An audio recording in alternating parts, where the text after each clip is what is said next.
In January of 2012, a question was posted to one of the busiest forums on the internet.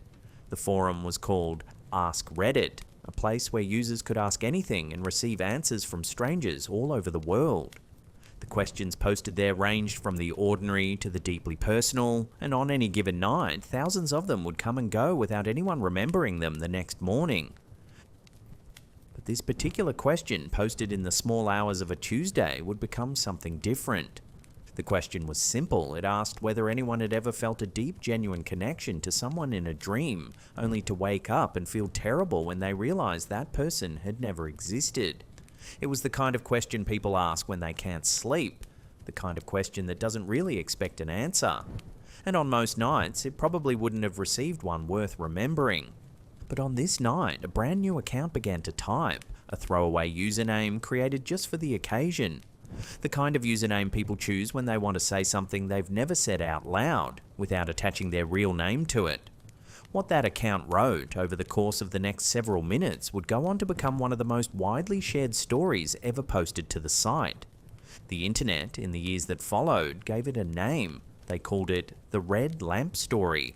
It has since been read aloud on YouTube, adapted into short films, and spread across TikTok, where younger viewers who weren't even born in 2012 have built an entire small folklore around it. It has been called, in some corners of the internet, one of the most disturbing things ever posted to Reddit. And more than a decade later, the original post is still there, still quietly sitting in the archives of a forum thread most people have long since forgotten. This is the story it tells. The author of the post described himself as a college senior. He was in his final semester, just months away from graduating. He doesn't give his name, he doesn't give the name of his school or the city where it happened or the exact date of the incident. He gives only the details that matter to the story. What he does tell us is that one afternoon he was walking across a parking lot on campus. As he was walking, a car came toward him. The driver of the car was another student at the school, a football player who, by the author's own account, weighed around 325 pounds. Words were exchanged between the two men about who had the right of way. The football player got out of the car, and without much warning, he hit the author once in the face with enough force to knock him unconscious before he'd even hit the ground. From the outside, what happened next lasted only a few minutes. Witnesses saw the author lying motionless on the asphalt. Someone called for help.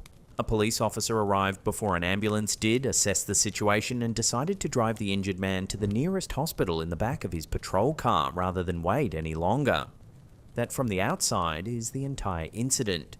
A college student was struck once, lost consciousness for a few minutes, and was taken to a hospital with a serious but not life-threatening injury. But from the inside, according to the man who experienced it, something else was happening. From the inside, he was living 10 years of his life. The author describes waking up from the punch not in a hospital, but in his own apartment, or at least a version of it. In this version, the assault had happened months earlier. It was a thing he'd recovered from. A sprained ankle from the past, long since healed. He had finished his final semester of college. He had graduated. He had begun his life. And somewhere along the way, he had met a woman. He doesn't tell us her name. He pursued her for several months, he says, before she agreed to go out with him. They dated for around 2 years. Eventually they married. A year or so after the wedding, they had their first child, a daughter. 2 years after that, they had a son. The author says he had a good job. The kind of job that meant his wife didn't need to work and she chose to stay home with the children. He describes getting up in the mornings before anyone else was awake, making coffee in his own kitchen and waiting for his daughter to come padding down the stairs in her pajamas. He describes carrying his son, who was still small, from one room to another. He describes doting on both of them every morning before he left for work, and every evening when he came home.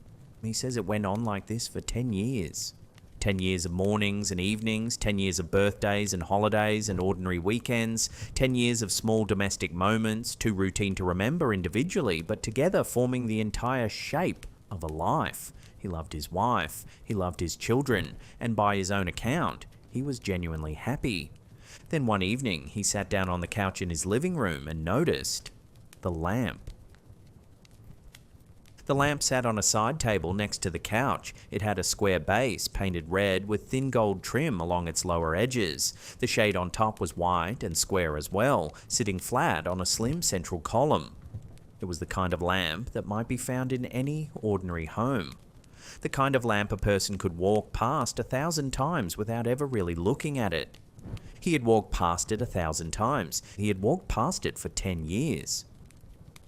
But on this particular evening, sitting on his own couch in the quiet of his own living room, he looked at the lamp properly for the first time, and something about it was wrong. He couldn't at first say what. The lamp was where it had always been. It was the color it had always been. It was the same shape it had always been. Nothing about it had moved, and nothing about it had changed, and yet the longer he looked at it, the more certain he became that something about the lamp was not right. It looked, he later said, inverted. The perspective of it seemed flipped somehow, as though the angles of the base weren't sitting properly in three-dimensional space. As though, if he could only tilt his head at exactly the right angle, the lamp would suddenly look the way it was supposed to look. But no matter how he turned his head, the lamp stayed wrong. He couldn't stop looking at it. He sat on the couch that evening and stared at the lamp. The hours went by. At some point, his wife came into the room and asked if he was all right.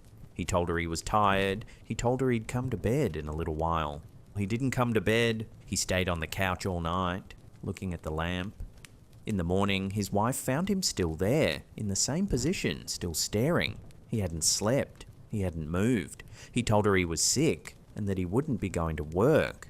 She brought him soup, and he didn't eat it. She brought him water, and he didn't drink it. He sat on the couch and looked at the lamp. The day passed, the night passed, a second morning came, and he was still there. By this point, his wife was frightened. She begged him to look at her.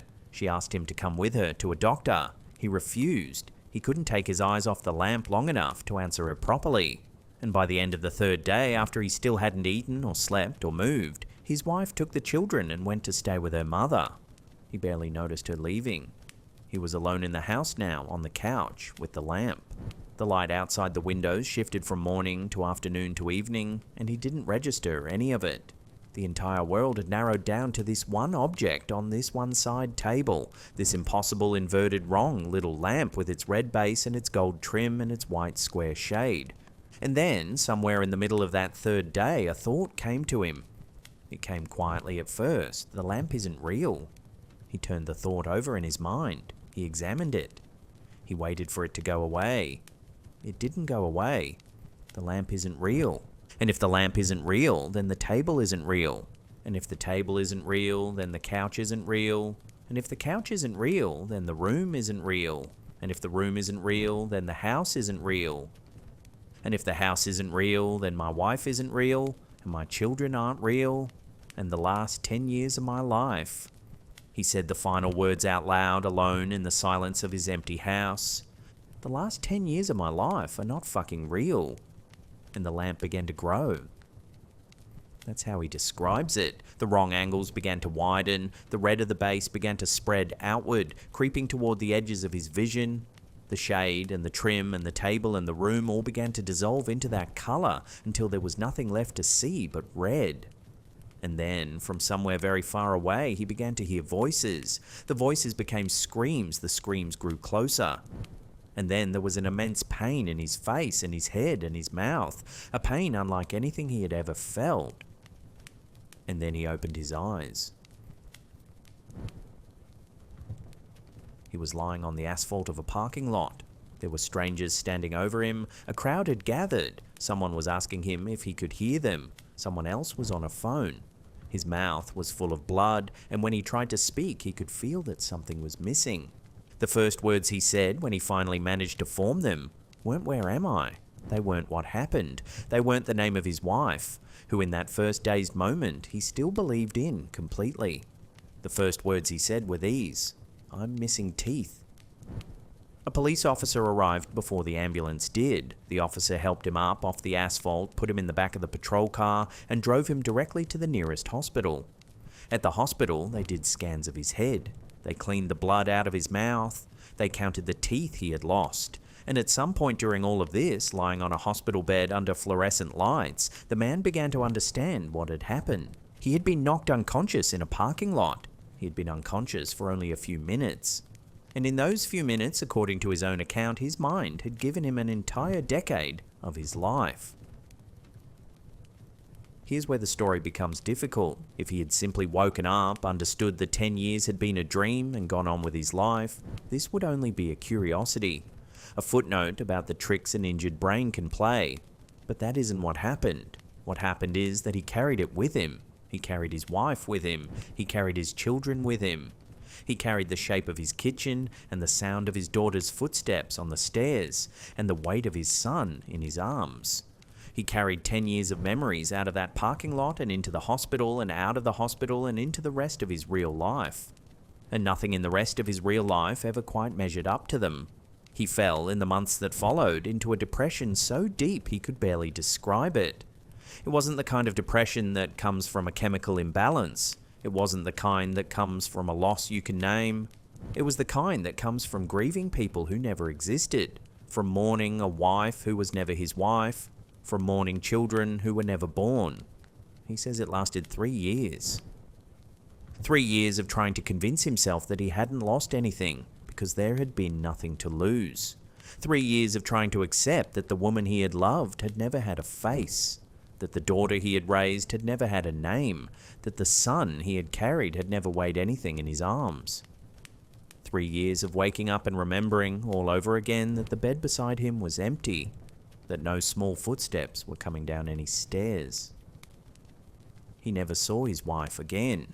He says it exactly like that in the original post. Not I realized she had never existed. Not I came to terms with the fact that she was a hallucination. He says, I never saw her again, the way a widower might say it. The grammar of grief, he found, was the only grammar that fit. And then there's the part that many readers have found the hardest to forget. He says that sometimes, even years later, he still saw his son. Not in dreams and not in his memory. In his peripheral vision, out of the corner of his eye, in rooms where he was alone, in the quiet moments of an ordinary day. A small figure standing just at the edge of his side, the way a child might stand when he's waiting for his father to notice him. The man said he could never look directly at the boy. The moment he turned his head, the boy was gone. But he could describe him. The boy was always the same age, always 5 years old. The age he was when the lamp went wrong, the age he would presumably stay forever. He says the boy never spoke. That's the red lamp story. It was posted, as mentioned earlier, in January of 2012 on a thread in the Ask Reddit forum by a throwaway account that has not been used since. The man who wrote it has never come forward, he has never confirmed any of it, and he has never denied any of it. He simply posted the words in the middle of the night and went back to whatever life he was living. But the most haunting part of the red lamp story isn't the story itself. It's what happened in the rest of that same thread. Because once the man had told his story, other people began to tell theirs, and there were more of them than anyone expected.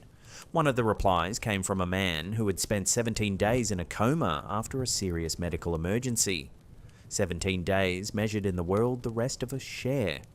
But inside his head, he said, he had lived multiple lives. In one of them, he was a firefighter in Boston in the 1970s. He could describe his colleagues. He could describe the layout of the firehouse. He could describe the fires he had fought. In other parts of those 17 days, he said, he had gone somewhere else entirely. A place he could only describe as hell. He died several times. He came back several times. When he finally woke up in the present day, he said the hardest thing wasn't the trauma of what he'd been through. The hardest thing was convincing himself that this life, the one he was now back in, was the real one. He says that even now there's a small voice in the back of his mind that wonders whether the firehouse in Boston was the real life, and the present is just another long dream he's having on the way back to it. He's learned to live with that voice, but he says it has never gone away. Another reply came from a man whose experience was, in some ways, even worse. He had been in a coma for an unspecified length of time after an accident. During the coma, he became absolutely convinced that he had murdered his wife and his daughter, not in a vague, dreamlike way, in a specific, detailed, fully remembered way. He could describe what he had used, he could describe where it had happened, he could describe the look on their faces. And he had also become convinced that at the time of his coma, he was being held in a prison in Mexico awaiting trial for the killings.